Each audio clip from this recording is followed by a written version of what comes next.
We are watching Hurricane Irene making its way past the Bahamas now toward the east coast of the U.S. The storm expected to be an extreme threat to much of the eastern seaboard, as Sharon mentioned, when it makes landfall early Saturday morning, probably around in the North Carolina eastern portion of that state. It could have a devastating impact on the Northeast on Sunday.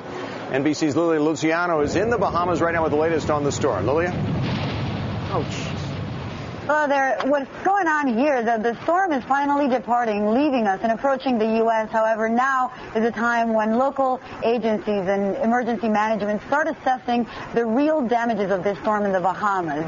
Here, what authorities have been telling me is that due to power losses and problems with communication, especially with the hardest hit islands, the lower islands towards the southeast, they've been unable to get to estimate a number. However, they're planning to rank this hurricane among the highest and most devastating, not in terms of physical losses, but in terms of financial losses, just because this hurricane has a very particular nature of hitting the most islands, at least in the last years. It's only the third hurricane with the capacity of going through the entire archipelago in almost 200 years.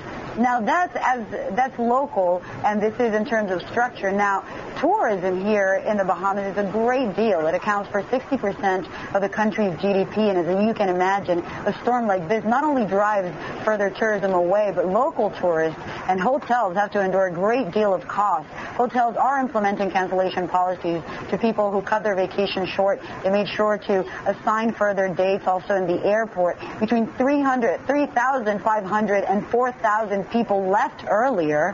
Airlines had to bring in new fleets of planes. American Airlines actually brought in 3 737 jets, very unusual, to get as many people out as possible. So we are expecting that the Bahamas would be hard hit with this storm. However, authorities have not released those numbers quite yet. NBC's Lilia Luciano there in the Bahamas, a preview of what's to come here along the East Coast. Thanks, Lilia, very much.